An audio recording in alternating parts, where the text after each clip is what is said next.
નમસ્કાર દર્શક મિત્રો, ધલોકસત્તા શોમાં આપનું સ્વાગત છે।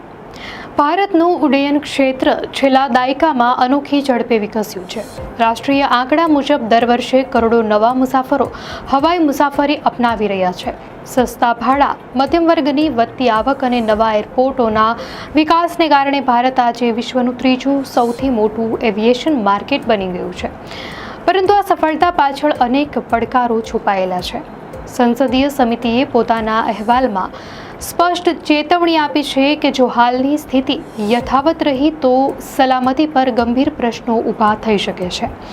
અહેવાલમાં સૌથી મોટી ચિંતા DGCA directorate general of civil એવિએશનમાં સ્ટાફની અછત અંગે વ્યક્ત કરવામાં આવી છે।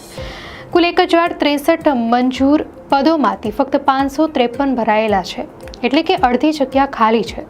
સમિતિએ આ પરિસ્થિતિને અસ્તિત્વને જોખમ ગણાવી છે। સમિતિના સભ્યો માને છે કે સલામતી નિયમન માટે જવાબદાર સંસ્થા પાસે પૂરતા નિષ્ણાંત જ ન હોય તો મુસાફરોના જીવન પર સીધો ખતરો ઊભો થાય છે। અહેવાલ તે સમયે પ્રકાશિત થયો છે જ્યારે જૂનમાં અમદાવાદ નજીક એક વિમાન દુર્ઘટનામાં 260 મુસાફરોના મોત થયા હતા। ભલે આ દુર્ઘટનાનો ઉલ્લેખ દસ્તાવેજમાં નથી, પરંતુ ઘટના પછી સરકાર પર એવિએશન સલામતીને લઈને વધુ જવાબદારી આવી ગઈ છે।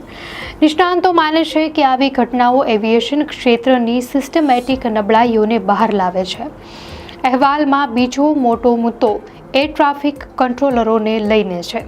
વધતા ટ્રાફિકને કારણે ખાસ કરીને મેટ્રોપોલિટન એરપોર્ટ્સ પર કંટ્રોલરોને લાંબા કલાકો સુધી ડ્યુટી કરવી પડે છે। થાક, માનસિક દબાણ અને પૂરતી તાલીમના અભાવને કારણે નિર્ણય લેવામાં ભૂલો થવાની શક્યતા વધી રહી છે। સમિતિએ ચેતવણી આપી છે કે આ પરિસ્થિતિ સીધો એરસ્પેસ સેફટી માટે જોખમ ઊભો કરે છે। એક પૂર્વ એટીસી અધિકારીએ જણાવ્યું છે કે મોટા શહેરોના એરપોર્ટ્સ પર દર મિનિટે વિમાનો લેન્ડ થાય છે કે ઉડે છે। આવી પરિસ્થિતિમાં કંટ્રોલરોને 10-12 કલાક સુધી સતત સ્ક્રીન પર નજર રાખવી પડે તો થાકના કારણે ભૂલો થવી અચંબાની વાત નથી। અહેવાલમાં રનવે સલામતી પર ખાસ ધ્યાન દોરાયું છે। તો 2024માં દર 10 લાખ મૂવમેન્ટ દીઠ 14.12 અનિચ્છનીય ઘટનાઓ નોંધાઈ, જ્યારે લક્ષ્યાંક માત્ર 9.78 હતો। રનવે પર બર્ડ હિટ, વાહનો અથવા લોકોનો ખોટો પ્રવેશ અથવા અન્ય અવરોધો જેવી ઘટનાઓ ગંભીર જોખમ ગણાય છે। આંતરરાષ્ટ્રીય ધોરણો મુજબ આવી ઘટનાઓ અકસ્માતમાં ફેરવાઈ શકે છે। ડીજીસીએના વડાએ દાવો કર્યો છે કે ભારતનો સલામતી રેકોર્ડ વિશ્વની સરેરાશ કરતાં મોટા ભાગે સારો રહ્યો છે। આઈસીએઓના આંકડા અનુસાર દર 10 લાખ ફ્લાઇટ દીઠ અકસ્માતોની સંખ્યા ભારતમાં ઘણી વખત વૈશ્વિક સરેરાશ કરતાં ઓછી રહી છે। ફક્ત 2010 અને 2024માં જ આ આંકડો વધારે નોંધાયો હતો। છતાં નિષ્ણાંતો ચેતવણી આપે છે કે વધતા મુસાફરો, મર્યાદિત સ્ટાફ અને ઇન્ફ્રાસ્ટ્રક્ચરની ક્ષમતાની વચ્ચે સંતુલન જાળવવું હવે ખૂબ મુશ્કેલ બની ગયું છે। સમિતિએ ડીજીસીએની ભરતી પ્રક્રિયાને ધીમું અને અસ્થિતિસ્થાપક ગણાવી છે। લાયકાત ધરાવતા લોકો ખાનગી ક્ષેત્રમાં વધુ વેતનવાળા વિકલ્પો તરફ વળી જાય છે। પરિણામે નિયામક સંસ્થા કુશળ સ્ટાફને આકર્ષવામાં પાછળ રહી જાય છે। આ સાથે જ તાલીમ સુવિધાઓ પર પૂરતી નથી, જેના કારણે નવા કર્મચારીઓને ઝડપથી કાર્યક્ષમ બનાવવામાં મુશ્કેલી પડે છે। તો અહેવાલમાં સુરક્ષાના માળખાને સુધારવા માટે જસ્ટ કલ્ચર નીતિ અપનાવવાની ભલામણ કરવામાં આવી છે।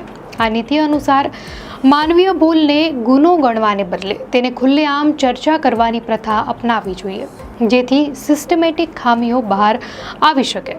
તો હાલમાં ડીજીસીએ પાસે ગુપ્ત ભૂલ રિપોર્ટિંગ સિસ્ટમ છે, પરંતુ કર્મચારીઓ પાસે પૂરતા કાનૂની સંરક્ષણો નથી।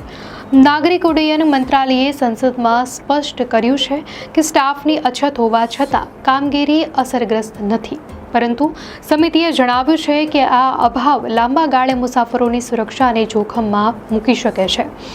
અહેવાલ ફરજિયાત નથી, પરંતુ ભૂતકાળ સાબિત કરે છે કે સંસદીય અહેવાલો ઘણીવાર ધારાસભાના એજન્ડા અને નીતિગત ફેરફારો પર અસર કરે છે।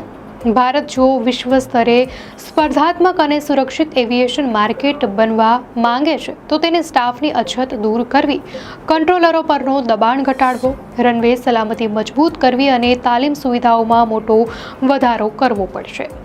મુસાફરોની વધતી સંખ્યા એ ભારત માટે પણ તક છે અને પડકાર પણ। પ્રશ્ન એ છે કે આ પડકારનો સામનો સમયસર થાય છે કે નહીં. દર્શક મિત્રો, આ માહિતી આપને કેવી લાગી? આપની પ્રતિક્રિયા અમને કોમેન્ટમાં ચોક્કસથી જણાવશો. અને જો આપને આ વિડીયો સારો લાગ્યો હોય તો વિડીયોને લાઇક કરો અને ચેનલને સબસ્ક્રાઇબ કરો.